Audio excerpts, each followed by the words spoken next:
Bom dia, estamos no dia 171 de leitura da Bíblia. Começaremos com Marcos, capítulo 5, versículos de 1 a 20. A cura do endemoniado Geraseno.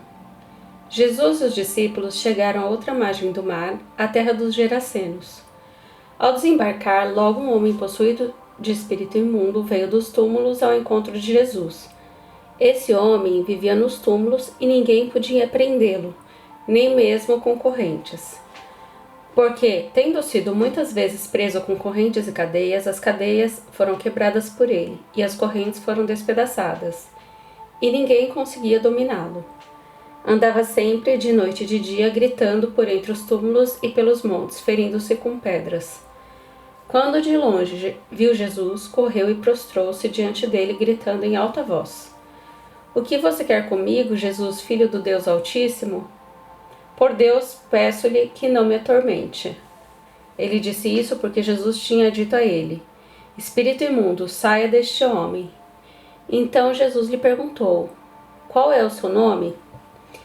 Ele respondeu: "Legião é o meu nome, porque somos muitos."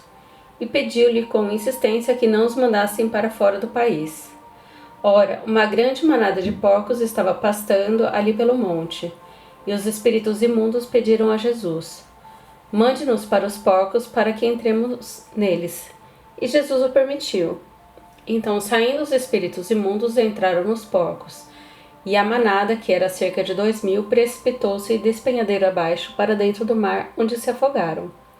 Os que tratavam dos porcos fugiram e foram anunciá-lo na cidade pelos campos. Então o povo saiu para ver o que tinha acontecido. Aproximando-se de Jesus, viram o endemoniado, o que antes estava dominado pela legião, assentado, vestido em perfeito juízo, e temeram. Os que haviam presenciado os fatos contaram-lhes o que tinha acontecido ao endemoniado e também falaram a respeito dos porcos, e começaram a pedir com insistência para que Jesus se retirasse da terra deles. Quando Jesus estava entrando no barco, aquele que antes estava possuído pelos demônios pediu com insistência que Jesus o deixasse ficar com ele. Jesus, porém, não o permitiu. Ao contrário, ordenou-lhe: "Vá para sua casa, para seus parentes e conte-lhes tudo o que o Senhor fez por você e como teve compaixão de você." Então ele foi e começou a proclamar em Decápolis tudo o que Jesus lhe tinha feito, e todos se admiravam. Livro 2 de Samuel, capítulo 13. Amnon e Tamar.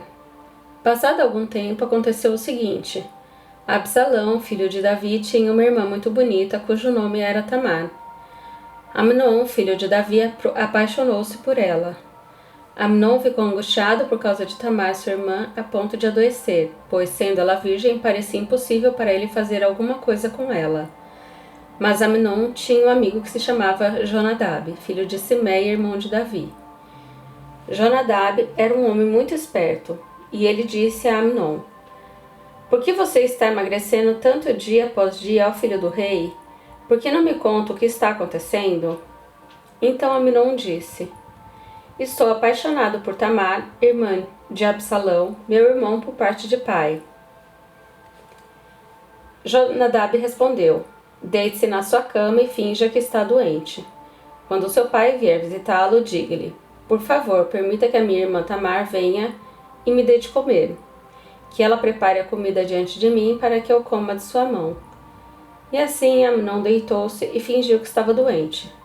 Quando o rei foi visitá-lo, Amnon lhe disse: "Por favor, permita que a minha irmã Tamar venha e prepare 2 bolos diante de mim para que eu coma de sua mão." Então Davi mandou dizer a Tamar em seu palácio: "Por favor, vá à casa de seu irmão Amnon e prepare alguma comida para ele." Tamar foi à casa de Amnon, seu irmão, e ele estava deitado. Ela pegou a massa e a amassou, fez bolos diante dele e os assou. Pegou a assadeira e tirou os bolos diante dele, mas ele não quis comer. Amnon disse: "Mandem que todos saiam de minha presença." E todos saíram. E Amnon disse a Tamar: "Traga comida ao meu quarto e comerei da sua mão." Tamar pegou os bolos que havia feito e os levou a Amnon, seu irmão, no quarto. Quando ela ofereceu os bolos para que ele comesse, Amnon agarrou-a e lhe disse: "Venha, deite-se comigo, minha irmã." Porém ela respondeu: Não, meu irmão, não me force, porque não se faz uma coisa dessas em Israel. Não faça essa loucura, porque aonde eu iria, eu com a minha vergonha? E você seria como um dos loucos de Israel. Agora, por favor, fale com o rei, ele não impedirá que eu case com você. Mas Amnon não quis dar ouvidos ao que Tamar dizia, pelo contrário, sendo mais forte do que ela, forçou-a e teve relações com ela. Depois Amnon sentiu-se por ela grande aversão, e a maior era a aversão que sentiu por ela do que o amor com que tinha amado. Então disse: levante-se e saia daqui. Mas Tamar respondeu: não, meu irmão, porque mandar-me embora seria um mal maior do que o outro que você me fez. Porém, ele não a quis ouvir. Chamou o moço que o servia e lhe disse: ponha esta mulher para fora e tranque a porta. Tamar vestia uma túnica talar de mangas compridas, porque assim se vestiam as filhas do rei que ainda eram virgens. O servo a pôs para fora e trancou a porta. Então Tamar colocou cinza sobre a cabeça, rasgou a túnica talar de mangas compridas que vestia, pôs as mãos sobre a cabeça e saiu, andando e clamando. Absalão, seu irmão, lhe disse: foi o seu irmão Amnon que esteve com você? Agora, minha irmã, fica calada. Ele é seu irmão. Que o seu coração não fique angustiado por causa disso. E assim, Tamar, desolada, ficou na casa de Absalão, seu irmão. Quando o rei Davi soube de tudo isso, ficou furioso. Porém, Absalão não falou com Amnon nem mal nem bem, porque odiava Amnon por ter este violentado Tamar, sua irmã. Passados 2 anos, Absalão tosqueava as ovelhas em Baal-Azor, perto de Efraim, e convidou todos os filhos do rei para irem até lá. Absalão foi falar com o rei e disse: eis que este seu servo está fazendo a tosquia das ovelhas. Peço que o rei e os seus servidores acompanhem este seu servo. O rei, porém, disse a Absalão: não, meu filho, não vamos todos juntos, para não sermos pesados a você. Absalão insistiu, mas o rei não quis ir, contudo o abençoou. Então Absalão disse: se o rei não quer ir, pelo menos deixe que meu irmão Amnon nos acompanhe. Porém, o rei lhe disse: por que ele iria com você? Absalão insistiu e o rei deixou que Amnon e todos os filhos do rei fossem com ele. Absalão deu ordens aos moços, dizendo: fiquem atentos. Quando o coração de Amnon estiver alegre de vinho e eu der uma ordem para matá-lo, então matem-no. Não tenham medo, pois sou eu quem está ordenando. Sejam fortes e valentes. E os moços de Absalão fizeram com Amnon como Absalão lhes havia ordenado. Então todos os filhos do rei se levantaram, cada um montou a sua mula e fugiram. Estavam eles ainda a caminho quando chegou a Davi esta notícia: Absalão matou todos os filhos do rei e nenhum deles escapou. Então o rei se levantou, rasgou suas roupas e se lançou por terra. E todos os seus servos que estavam presentes rasgaram também as suas roupas. Mas Jonadab, filho de Simei, irmão de Davi, tomou a palavra e disse: não pense, o meu senhor, que mataram todos os jovens, filhos do rei, porque somente Amnon morreu. Absalão tinha resolvido fazer isso desde o dia em que sua irmã Tamar foi violentada por Amnon. Portanto, que o rei, meu senhor, não ponha na cabeça essa ideia de que todos os filhos do rei morreram, porque só Amnon morreu.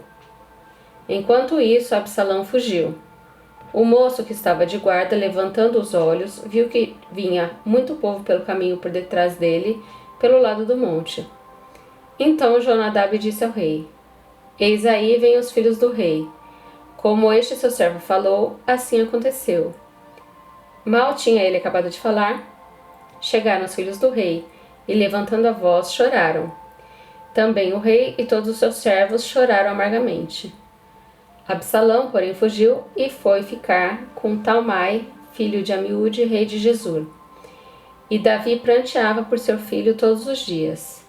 Assim, Absalão fugiu, indo para Gesur, onde ficou 3 anos.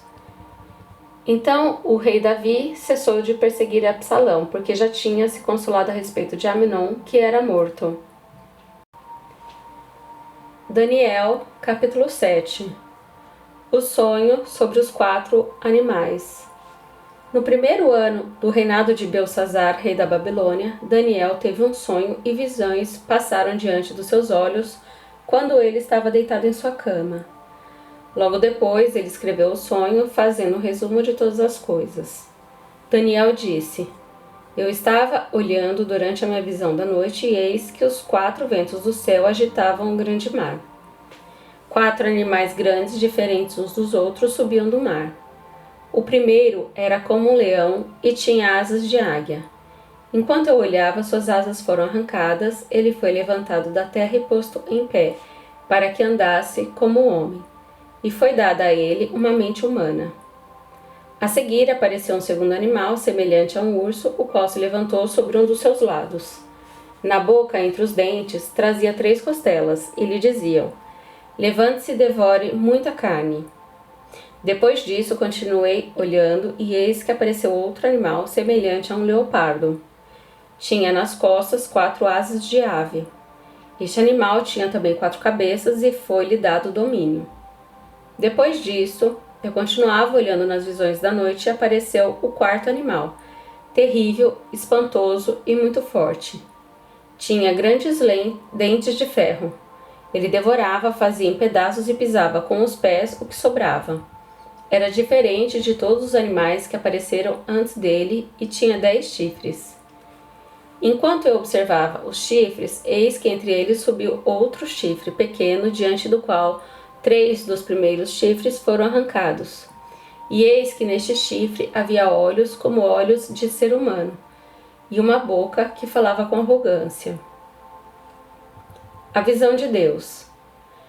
Continuei olhando até que foram postos uns tronos e o ancião de dias se assentou. Sua roupa era branca como a neve e os cabelos da cabeça eram como a lã pura. O seu trono eram chamas de fogo e as rodas do trono eram fogo ardente. Um rio de fogo manava e saía de diante dele. Milhares de milhares o serviam e milhões de milhões estavam diante dele. Foi instalada a sessão do tribunal e foram abertos os livros. Continuei olhando por causa do som das palavras arrogantes que o chifre proferia. Fiquei olhando e vi que o animal foi morto e o seu corpo foi destruído e entregue para ser queimado. Quanto aos outros animais, foi-lhes tirado o domínio, mas foi-lhes dada a prolongação de vida por um prazo e um tempo. Eu estava olhando nas minhas visões da noite, e eis que vinha como as nuvens do céu, como um filho do homem. Ele se dirigiu ao ancião de dias, e o fizeram chegar até ele. Foi-lhe dado o domínio, a glória e o reino, para que as pessoas de todos os povos, nações e línguas o servissem. O seu domínio é domínio eterno, que não passará, e o seu reino jamais será destruído. Eu, Daniel, fiquei alarmado, e as visões que passaram diante dos meus olhos me perturbaram. Então me dirigi a um dos que estavam ali perto e lhe pedi a verdade a respeito de tudo isso. Ele falou comigo e me fez saber a interpretação das coisas. Esses grandes animais, que são 4 reis que se levantarão da terra.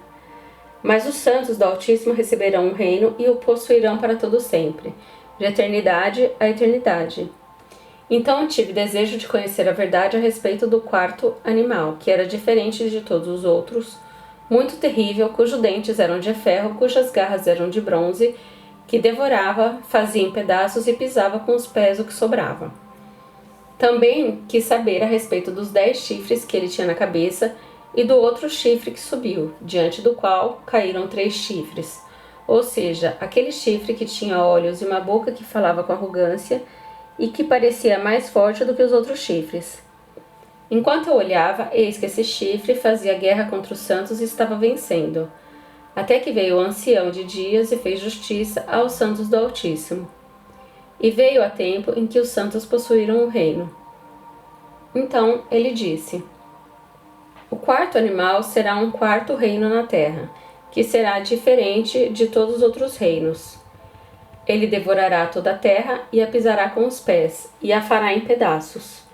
Os 10 chifres correspondem a 10 reis que se levantarão daquele reino. Depois deles se levantará outro rei, que será diferente dos primeiros, e derrotará 3 reis. Ele falará contra o Altíssimo, oprimirá os santos do Altíssimo e tentará mudar os tempos e a lei. E os santos serão entregues nas mãos dele por um tempo, tempos e metade de um tempo. mas depois será instalada a sessão do tribunal para lhe tirar o domínio, para o destruir e o consumir até o fim. O reino, o domínio e a majestade dos reinos debaixo de todo o céu serão dados ao povo dos santos do Altíssimo. O seu reino será um reino eterno e todos os domínios o servirão e lhe obedecerão. Aqui termina a explicação. Quanto a mim, Daniel, os meus pensamentos muito me perturbaram, e o meu rosto se empalideceu, mas guardei estas coisas em meu coração.